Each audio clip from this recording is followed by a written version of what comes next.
So, welcome all of you to this webinar, um, especially our guest speaker, Michael Ting. Well, first of all, let me introduce myself. My name is Vought Chen, a practicing barrister arbitrator at Ronnie Wong's Senior Counsel's Chambers, and also a council member of Hong Kong HKIArb. Well, let me take a chance to introduce Michael to all of you. As you know, Michael is Vice President of Manulife in the capacity of Chief Legal and Compliance Officer. He is responsible for all the legal compliance matters in relation to insurance and retirement business in Hong Kong. Before he joined Manulife, he worked at Asia Pacific, having over 20 years of solid legal and compliance experience. And he has Hong Kong, UK, and US legal qualification. Michael has a strong compliance background and held various senior legal compliance positions in many leading firms in Hong Kong and elsewhere. Well, I think on his personal life part, before this seminar, Michael shared with me that he enjoys sailing at his leisure. And also he has 2 dogs. And Michael's wife and Michael would treat the dogs like their kids. And I trust their dogs, their pets are so lucky with Michael as their company. So without further ado, let me hand over the floor to Michael. But suffice for me to highlight a few more points. First of all, this webinar will be recorded, and our audience will not be allowed to start the video part. And also, if you have any questions, please type the questions in the Q&A chat box about 6:45, and Michael and I will try to answer your questions. And also, please submit the evaluation form at the end. And of course, trust that all of you can understand the Vegas rules. That means no audience should quote what the speaker will present to us. Okay, let me introduce Michael to all of you, please. Thank you all, and good evening, everyone. It's my pleasure to get this opportunity to talk to you guys about the dispute under insurance contracts. I will say that, I'm not going to read every pages, every points together. I'm trying to see if I can make the whole session in the next 45 minutes more interesting to you guys. And also, feel free to ask questions, and I will try to answer those questions at the end of the session, so at around 6:45. Without any due delay, I just want to start with the page 1. Next page, please. Okay, so if we are looking at the overview of an insurance contract in Hong Kong, I think most of you guys should have purchased an insurance contract or purchased an insurance policy, I should say. And most of you will see that the contracts are the governing law, and they are the governing law is Hong Kong. But some of you may also be aware that some of the insurance contracts, especially on some saving products, they may be governed by the Bermuda law for certain reasons.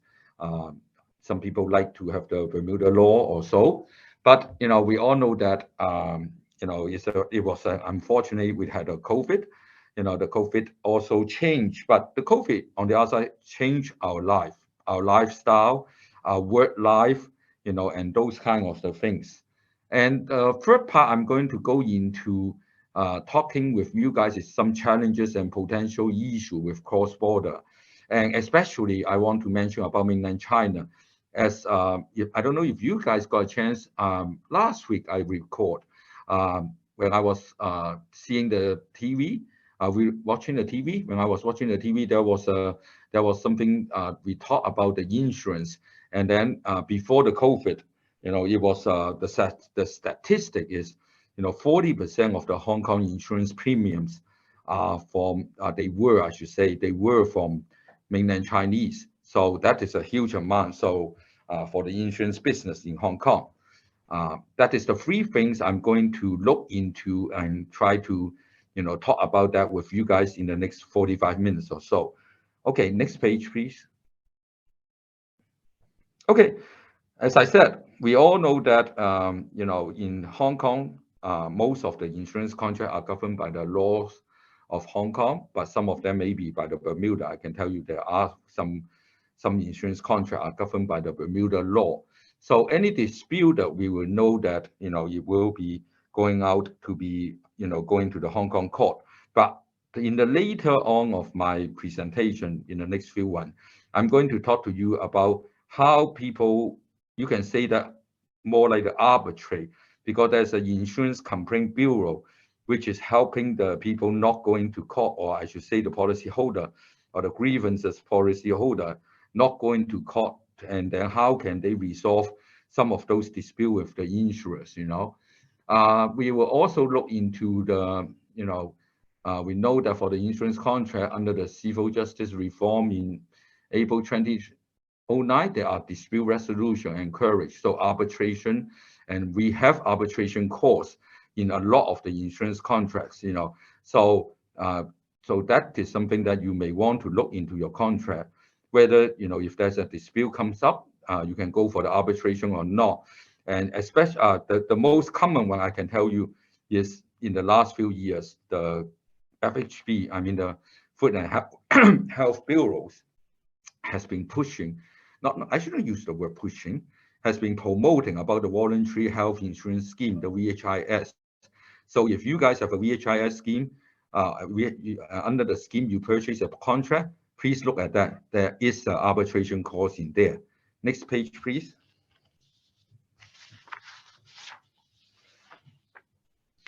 So whenever we have a dispute, then, they can refer the dispute or complaint to the Insurance Complaint Bureau.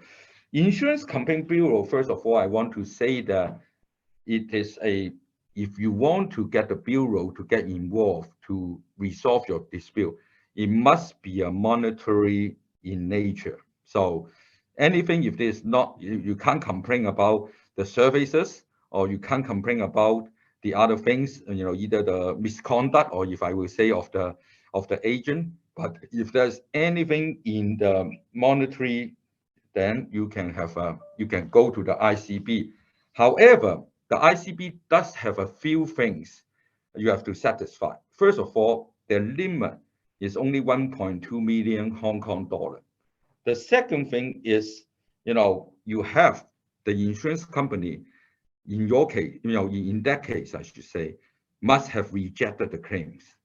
And because if it is not a final decision made by the insurance company, then you cannot go for ICB for that, for the, you can use the word adjudication or something like that, And, for the claims, it is by adjudication, but sometimes this is not a claim. Maybe you are talking about the policy terms, and then that will have to be done by mediation. So, if I've been excused.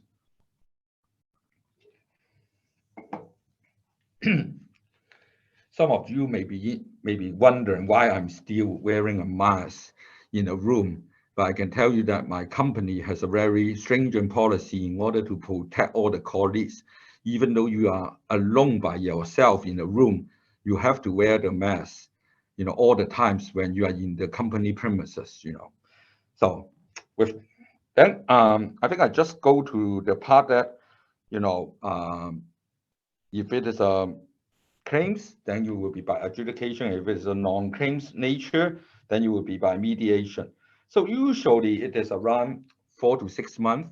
It will take around 4 to 6 months to resolve the issue. And also one more point is, it has to be a personal in nature. That would mean that it would be an individual insurance policy. You cannot bring a group life policy or the group policy or any third-party policy for adjudication or mediation at the ICB. So this is how the ICB will work. And in fact, I can tell you that the ICB does is a voluntary body, and they are not asking for, or they are not collecting any fees, so long as you bring the case to them. And it is actually all the ICB, the members, are all the insurance companies. Basically all the insurance company are member of the ICB in that case. And the final decision made by the ICB is actually, you can say that it is binding on the insurance company. Okay, that's so much for ICB, but I just want to say that if for insurance contract, there is some kind of, if you would say that ICB is more like an arbitration forum or venue for the policyholder, if they do have a dispute with the insurance company, obviously, it has to be 1.2 million or less. Okay. For the next page, please.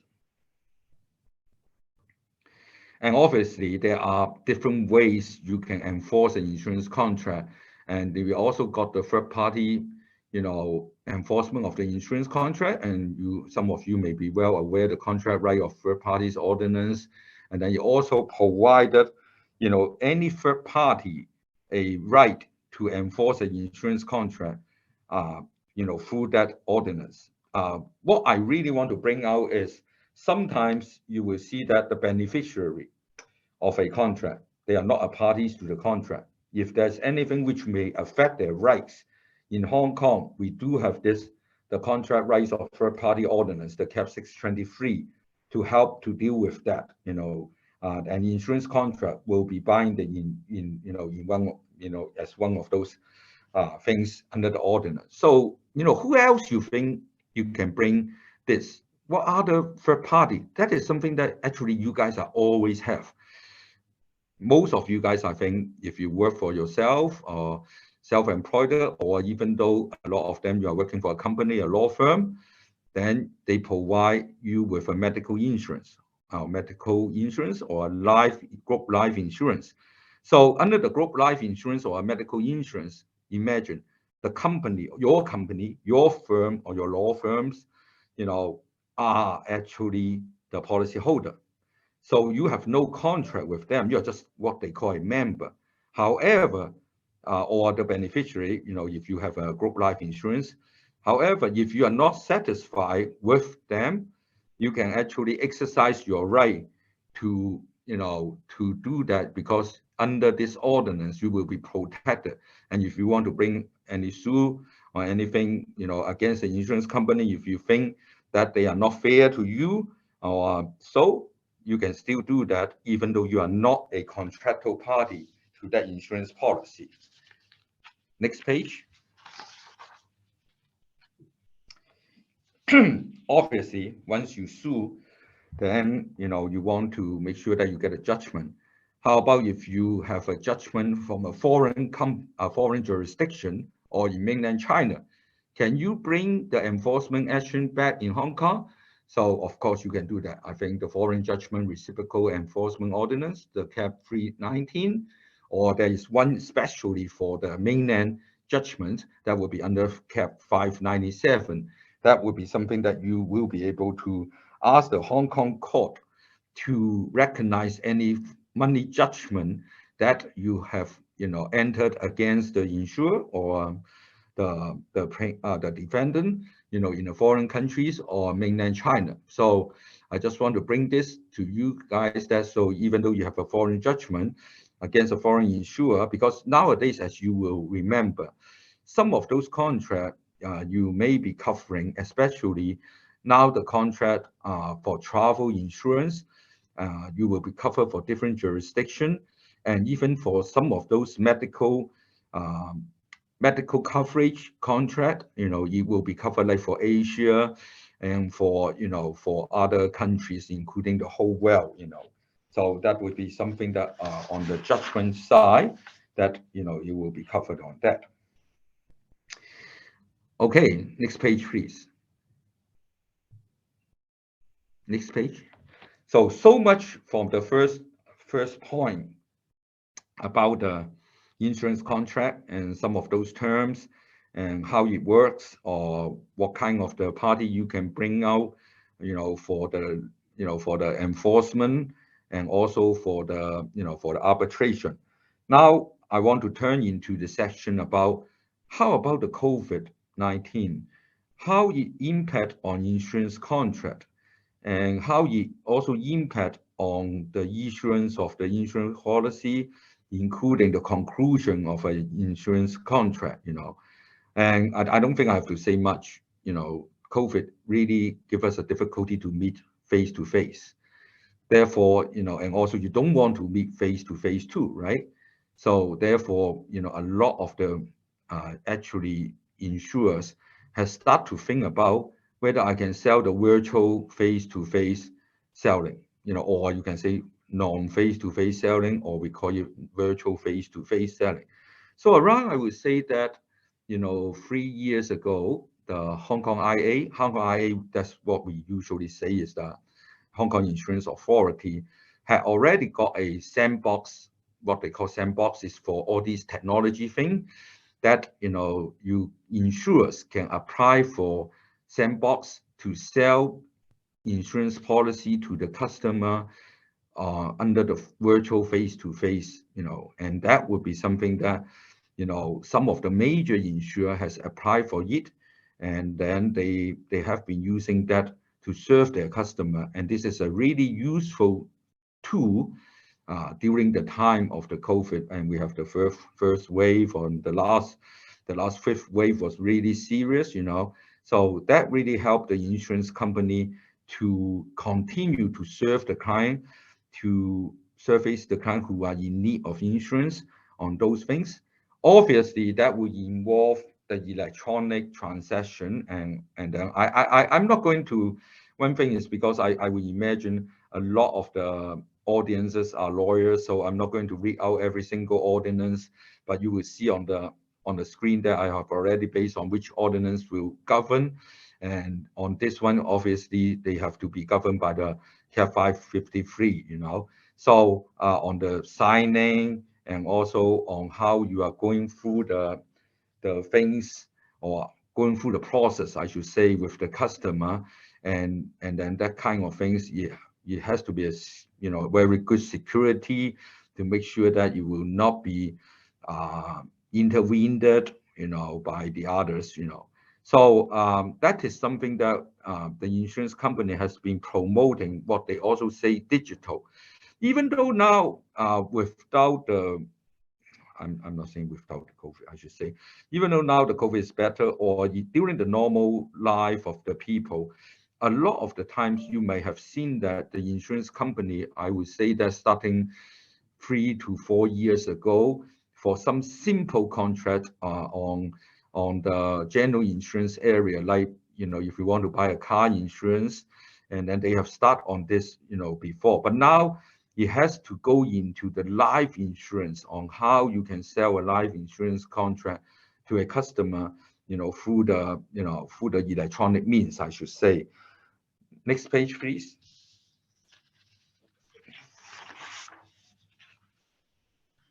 Hello, next page. Thank you.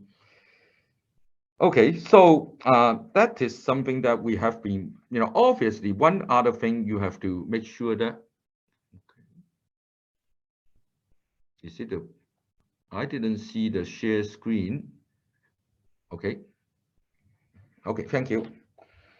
Okay, so obviously we have to understand that from the Hong Kong IA's perspective, that all the existing requirement has to be satisfied. So when the insurance company is applying through the sandbox for this way to sell the insurance, they have to prove to the IA that they are able to do that, with all the security, and also the customer will not be, I should say the customer will also be done in the same way, or in a similar fraction that they are doing it by face-to-face, during the face-to-face. So there's no differences. And other than the people are not meeting with each other, they can still do all the things, in the most appropriate way. The customers' rights are not being jeopardized. So the customer rights are all protected. That is how the IA will look at those the sandbox application on that. And in fact, if some of you guys may even, look into the investment-linked assurance scheme, what we call the ELAS product. Those are some kind of the investment type, involved in your insurance too. And even though those are a little bit more complicated products, that would involve the financial need analysis. That would have to done a need analysis on your financial side, and all these things need to be done. They can be done online without meeting face to face, and there will be a lot of the proposals, and also illustrations that has to just like us right now have to be show screen to make sure the customer do that. And at the end of the time, then the customer will have to view all the document which has been presented to them, and then do the electronic signature for that. Okay, next page, please. So, with all these things, then really, the insurance agent can sell to the customer or service the customer with their needs, so that the customer also can get or purchase the insurance products, through the video, should I use the word conference? I would say video meeting, if I may use the word. And again, the insurers, all these insurers has to adhere to the stringent measure promulgated by IA. And this is really a digital platform that is really good for them to follow. And a lot of the times, I think, this will be something that in the future, I will hope that it can be evolved. To be honest, I think right now, the whole process, under this sandbox, I would say the virtual face-to-face sales, it has to be all done all at once. If you are asking me, who has been working in the insurance industry for many years, I think what I'm hoping that with this thing is going to evolve, that will be one day that the sales can be done by parts, with this kind of the arrangement.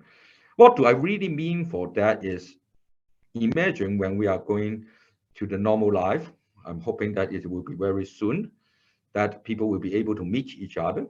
In some cases, they will still meet the client. Then right now, if you want to do the virtual face-to-face, you have to do the whole process all at once, through the virtual face-to-face. However, if with the evolutions of this concept, I shouldn't use the word concept, with this platform, I will really hope that one day that, maybe the agent will be meeting the client and then doing some face-to-face explanation. And then later on, when they have the signing the papers, or maybe, we are all busy people, right? Lawyers or unexpected things, coming up. Oh, I couldn't meet you when I'm going to finally I decided. You already explained to me on the other things.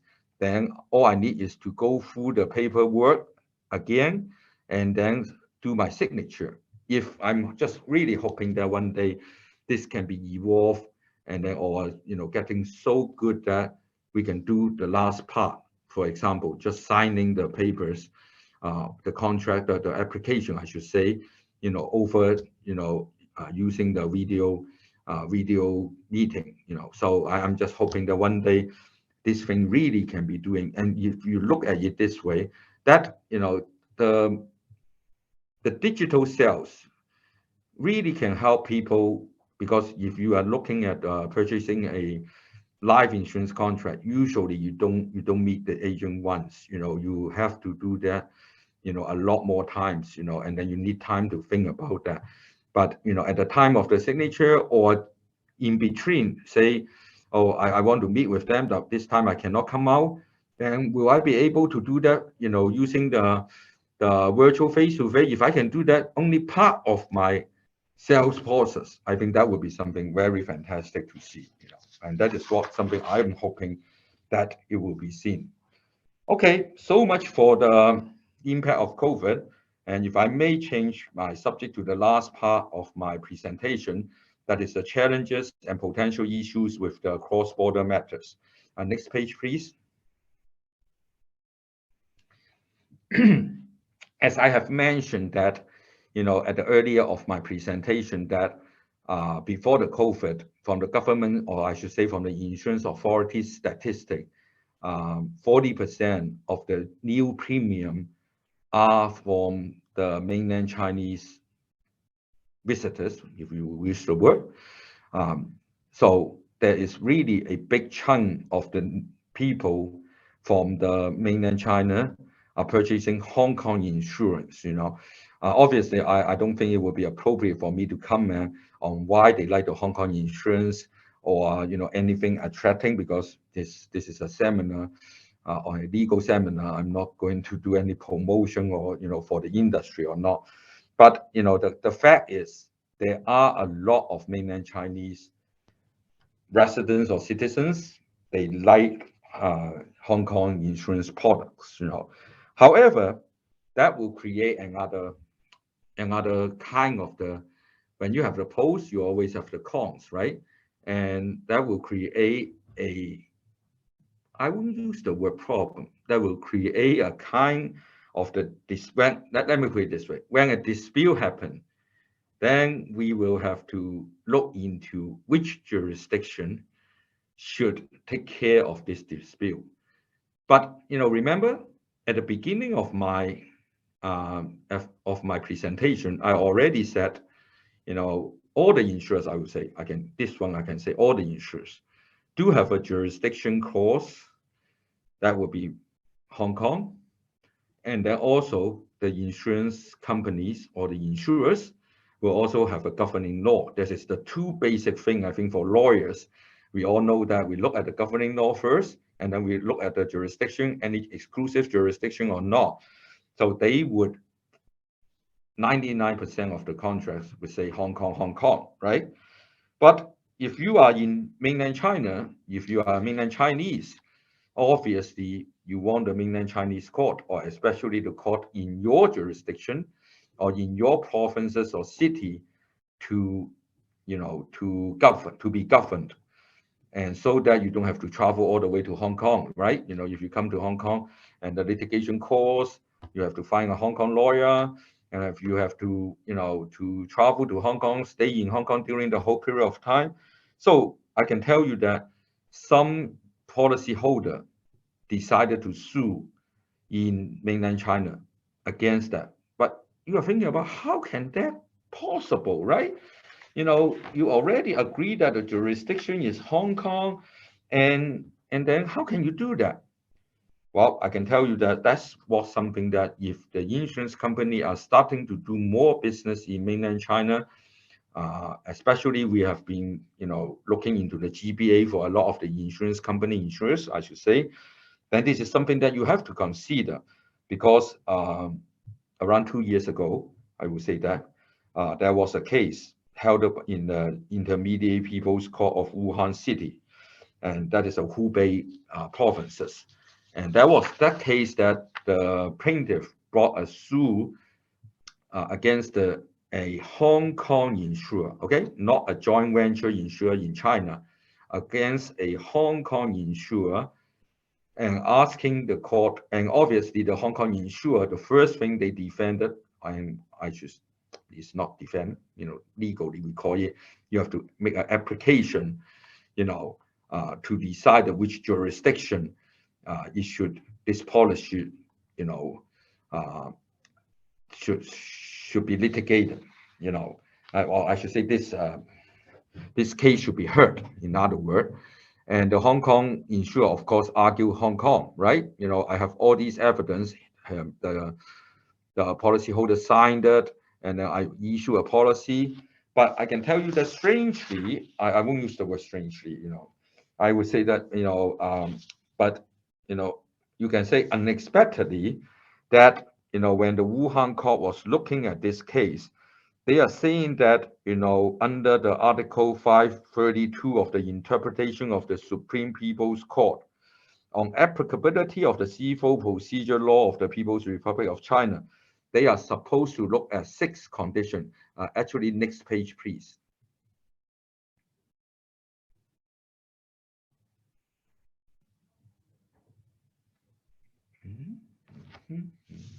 Sorry, I think there should be one more page. Next page, please.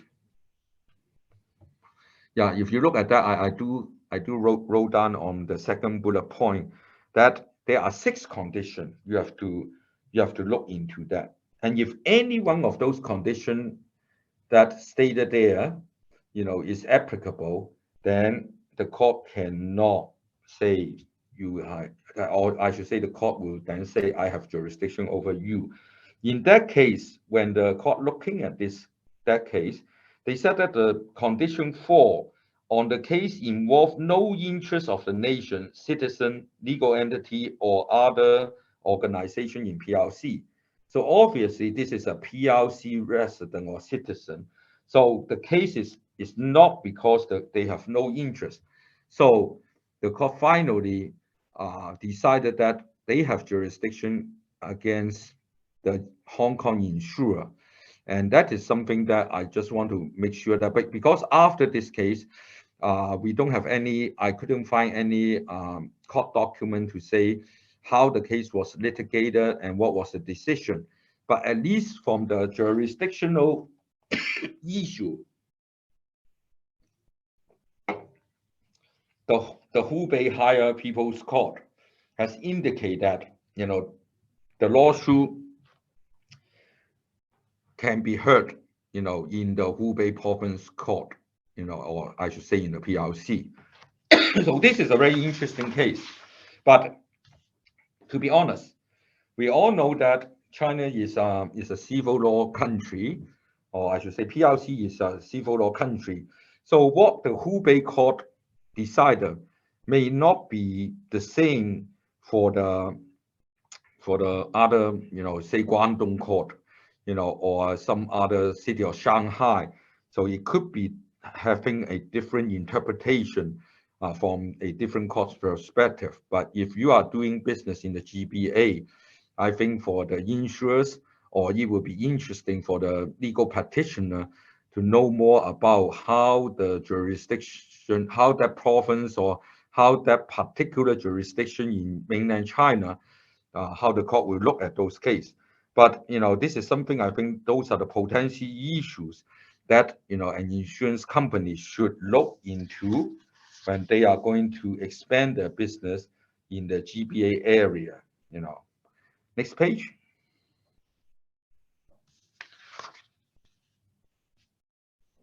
So that is what I just said, basically, for the Hong Kong insurers, and then especially for the claims, and then a lot of the times it will be about the claims decision, that kind of things, and then that will be something that you may want to look into,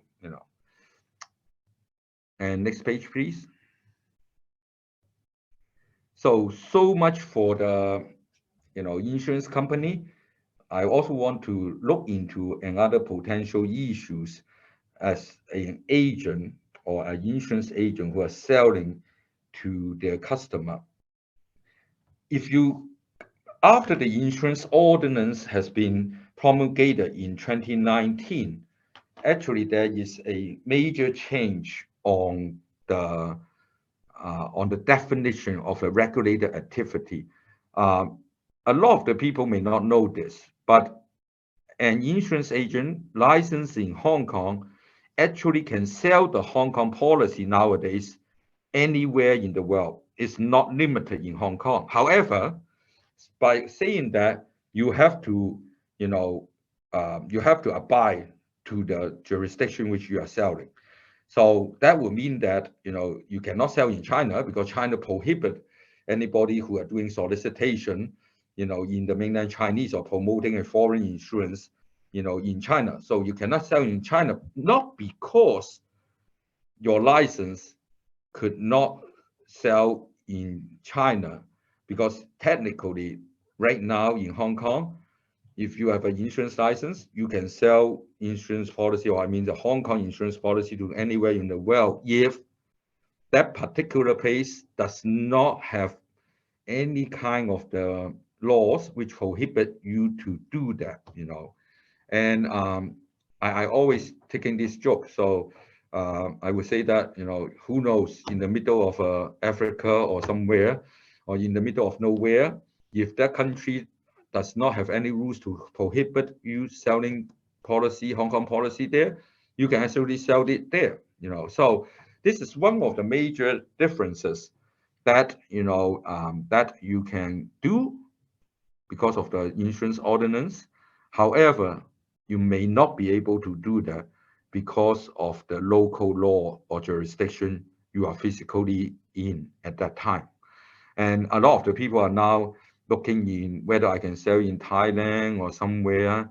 And I can tell you that some of, I have seen an announcement saying that one of the broker got the sandbox application approved by the Hong Kong IA, and they can extend the sale in certain, Asian countries, a few of those Asian countries, and through the virtual face-to-face. So this is another breakthrough. I can tell you about that.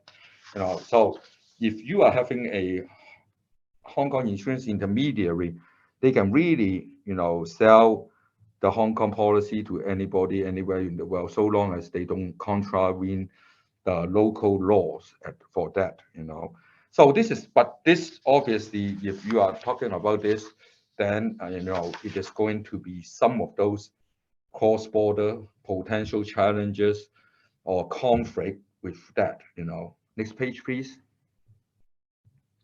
And this is what I just described, to give you guys a lot of more things, about the Hong Kong insurance services or so, then, that would be something that people are trying to do, is looking into also providing services in China. And then this is something that we have been looking into, whether you are contradicting with the Chinese law or not. That is something that we have been looking into. And in fact, if you are looking for services, the Hong Kong Insurance Authority has been trying to work with the CBIRC, I mean the China Insurance Authority, in other words, then we are trying to work out how they can provide the services to them too, So if I may go to the next two pages down. Don't worry, I understand that you guys will get a copy of my hangout or the presentation at the end of the, at the end of the presentation, and that's why I'm saying that I'm trying to not reading page by page and trying to put things together so that you will be hopefully a little bit more interesting for you guys. The last part I want to mention a little bit more is about the insolvency proceeding, the cross-border insolvency proceeding in China. Some of you may have understood or seen that, last year there was a cooperation mechanism set up between Hong Kong and Mainland China that they are going, and which is signed up by Hong Kong and China, regarding the piloting a new kind of arrangement to mutually recognize and assist each other in insolvency matter. So to be honest, after I saw that news, I still haven't really go into the details to look at that, but I think that is why I brought this up at the end of the, at the end of my presentation, and it is not really related to insurance too. This is a very interesting thing, and maybe some of you guys may be able to tell me a little bit more if you know about this. But this is something that I understand is a mainland and Hong Kong jurisdiction. They agree to a pilot city like Shenzhen, Xiamen, and Shanghai, so that they basically will reciprocate or recognize each other's, insolvency matter, so that, the bank liquidator and bankruptcy trustee for Hong Kong may apply to Mainland China and asking for recognition of the, of the award they got, and vice versa. So this is actually something that I think it is very interesting. And that's why I put it there just for your information. And if you want to pursue looking into this matter more, and you are welcome to. And maybe you can also give me some information too. I just saw this thing last year. So when I was putting together this PowerPoint presentation materials to you guys, I thought that may be something that, though it is not related to insurance, but it could be something that you may be interested on the cross-border insolvency matter as a legal practitioner if you are. So I guess that will end my presentation and to you guys. And then let me see that if I will be able to answer some questions or things, in the next 15 minutes or so.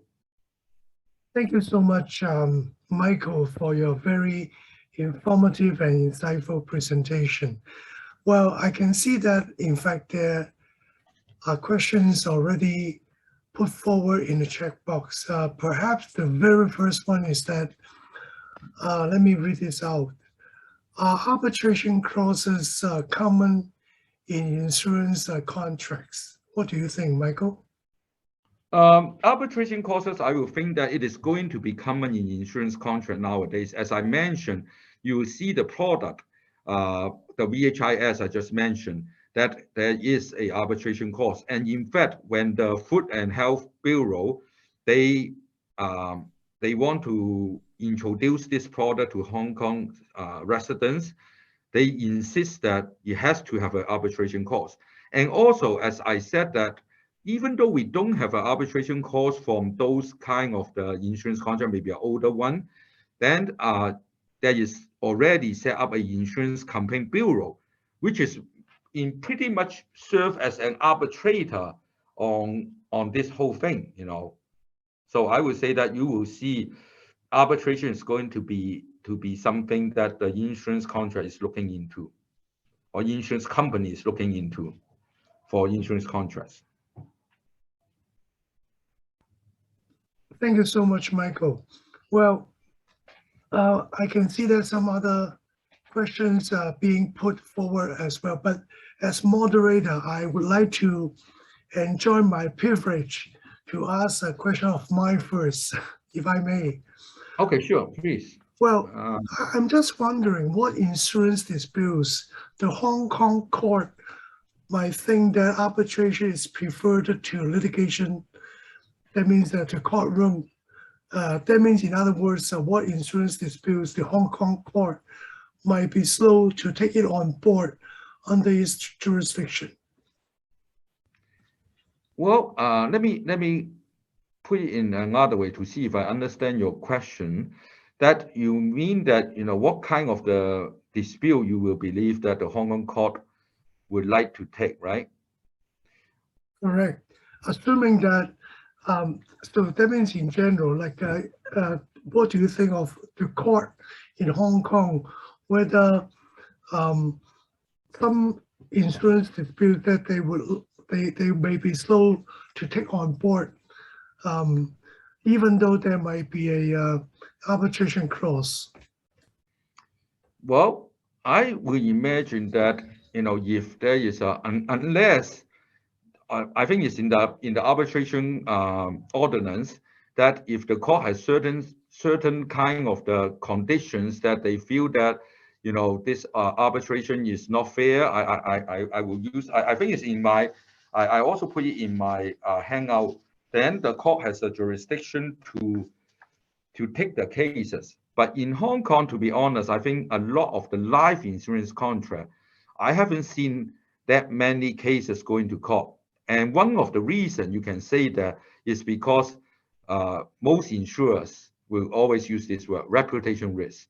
I would rather settle because I don't want the public, to have a bad image on me.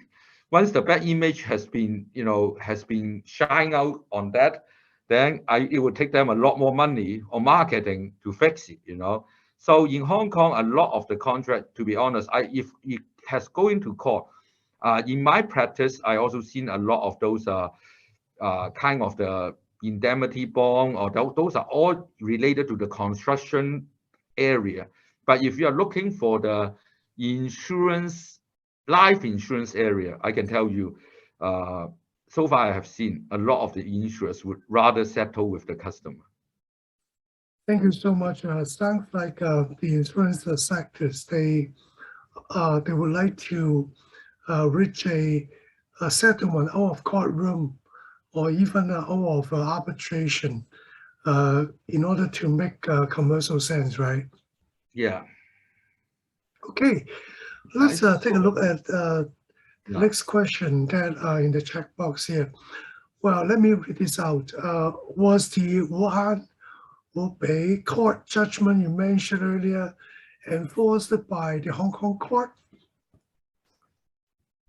Well, as I said earlier, that the Hubei court, I didn't have information about the final litigation, but assuming that there was a litigation, after the jurisdiction issue has been resolved, the Hubei court decided that it is they have jurisdiction over this case. Then, if the final case was litigated and assuming that it is awarded to the plaintiff, then you can go through the reciprocal order and then get it enforced in Hong Kong, as I mentioned earlier in my presentation. So, if you are asking me if they have all those documents in order and they got the award, technically they should be able to enforce it in Hong Kong. But I have no information on whether that case finally got settled or it got, it got litigated in the Hubei court. Thank you so much, Michael. As you may see, there is another question in the chat box. Yes, well, I think, yeah, quite a lot. In fact, I take the liberty of choosing some of them here. Well, this particular question put forward by Paul, he says, with the use of sandbox, is it possible for a Hong Kong insurance agent to sell Hong Kong insurance products to Chinese residents who flown to, say, Thailand to complete the contract? So it seems to me Paul is asking if Chinese residents not in Hong Kong nor in mainland China could Hong Kong insurance agents to sell Hong Kong insurance products to such Chinese residents somewhere else through the use of a sandbox? Yeah, okay. I think the answer is, let me put it this way, cannot. The reason cannot is because for the Chinese, or I should say the PRC residents, the Hong Kong IA, I mean the insurance authority, has a rule that they must be performing the sales for the mainland Chinese in Hong Kong. So you have to get all those proof that the person is in Hong Kong. This is a special rules for mainland Chinese. If Paul, if you want to change the question, if there is a Thai resident in Thailand, can you do the virtual face-to-face sale? I can tell you that that's what I mentioned earlier, that I saw one broker. I'm not going to mention the name, but I saw that announcement. Maybe you want to, you can also search online that one of the broker was announced that they got the sandbox application so that they can sell to residents in they can sell in Thailand. But obviously, whoever in Thailand, if you are a mainland Chinese, the rules is no, because Hong Kong IA has already made up a rule that saying that for mainland Chinese, you have to be present in Hong Kong. You can still do the virtual face-to-face, so long as, if you have obviously there's a quarantine right now, unfortunately, but if you have a mainland Chinese resident, visiting Hong Kong, and he or she couldn't come out for a, face-to-face, then you can still use the sandbox if you got approval from the IA, or I should say consent. The technical word is consent. They didn't say the approval. Then you can really, the intermediary, if if your insurance company got the consent, just like us, we have the consent from IA, so that our agents can sell through the virtual face-to-face for almost 95% of our products, basically, oh, I should basically say that, it is almost 100%, because right now, the ELAs, the investment linked assurance scheme products, can also be sold online, so basically we can sell all products, of course, we only get a life insurance license, okay? Then you can do that in Hong Kong. But as I said, I have seen at least one broker can do that, but not for mainland Chinese because of the special rule. Hope I got your question answered. So, Michael, may I just follow up your answers in this premises? Am I correct to say that a sandbox is only a tool? That means the bottom line is still the regulations and the law. Yes, you have to, as I said earlier, that even though you're using the sandbox, you have to still satisfy all the same rules as you are doing a face-to-face sale. Like for the mainland Chinese, if I may just add a few more things, you have to sign an important fact statement. It's just for the mainland Chinese so that they can warn them what are the differences of the Hong Kong insurance. And then also you have to be witness and you have to provide proof of physically in Hong Kong. Thank you so much, Michael. As you can see, there's another question put forward by Robin. I think Robin would like to ask you, there's an arbitration clause. It says if the insurers deny liability, then if the insured does not bring the matter to arbitration, that means not to commence arbitration within 12 months of repudiation, then the insured is deemed to have abandoned their claim, to give up their claim. So what do you think, whether such a clause common in Hong Kong, whether it's enforceable in Hong Kong? First of all, I will say that this is not common in Hong Kong. So the insurers are providing arbitration is a venue for doing that. And I haven't seen that, any insurance company will say you don't do this in the next 12 months. And I would say that if this thing, if one of the insurers is doing this thing, I will say that it is not enforceable, because we all know that the contractual relationship in Hong Kong, you have for 7 years. And now you are bringing in a arbitration call and shorten it to 12 months. I think it's a little bit, unreasonable, right? We also got the unconscionable ordinance or ordinance, and I think you can bring certain kind of things in there. If you are asking me on that, yeah. So, Michael, seems to me this particular question echoes, your answer to this question echoes what I asked you earlier.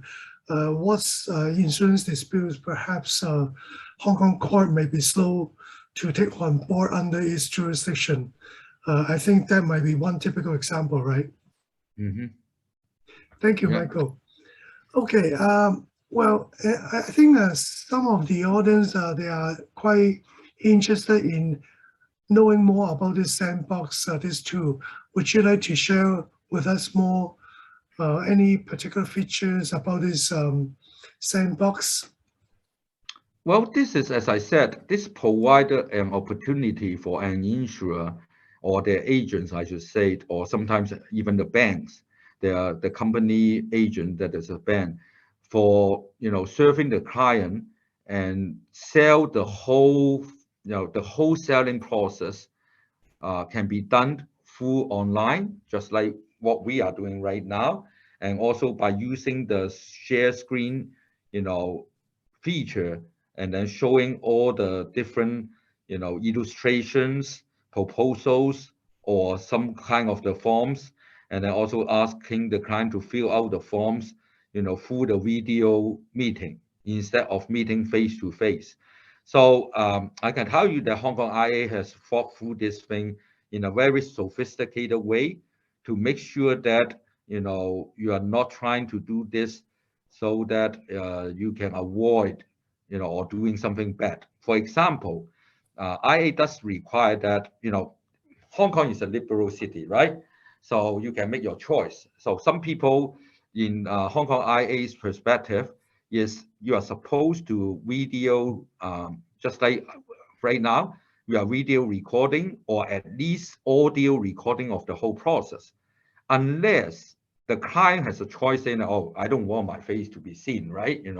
Or if I don't want to get it recorded, because if you are meeting face to face, there's no requirement for recorder. But at least if we are doing this tool, then the client will have an option to say yes or no. We always, as I said, this is a liberal world in Hong Kong. We are very much, we want to make sure that the client's wishes is honored. So at the beginning, you are required to say, oh, I don't want to get recorded, or from the audio recording, I decided not to get recorded, but that has to be recorded, and then you can perform the whole sales without any recording. And also, IA has to make sure that all the security things, has been done to their satisfaction, and then the insurer has to sign off a certificate saying that we have evaluated the security on this sales, this platform, and you have met to our satisfaction, blah blah blah, different things. So there are a lot of the things the insurer has to. We always like the word undertakings to the IA, and then before it will get the final consent from the IA. Hopefully, I should have answered quite a number of questions, and then and I hope that answer most of the question. But I try to point out some of those major features like recording, and then also for the mainland Chinese, you can do that, but you have to prove that you are in Hong Kong. Oh, by the way, I should also say that I keep saying that you are in Hong Kong, right? And a lot of the insurers are selling to people while they are in Hong Kong for the virtual face-to-face when they are applying for this sandbox.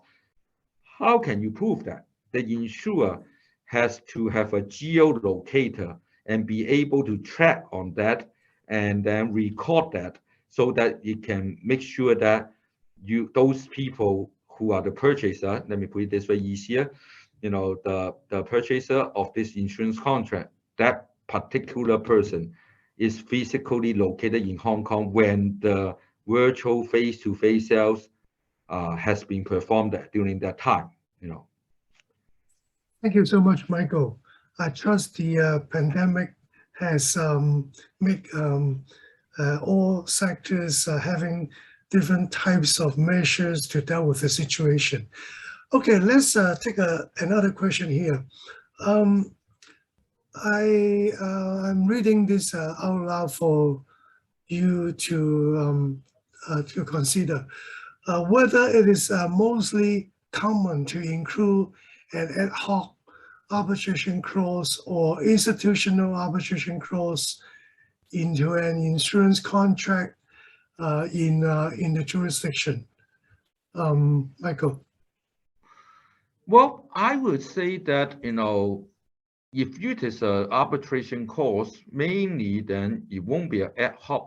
I really don't think there will be an ad hoc, But as I said, if you are looking at those old contracts, when I use the word old contracts, maybe when it was standard in the policy, the product was introduced in the 80s, 90s, then I can tell you that almost no arbitration clause in there.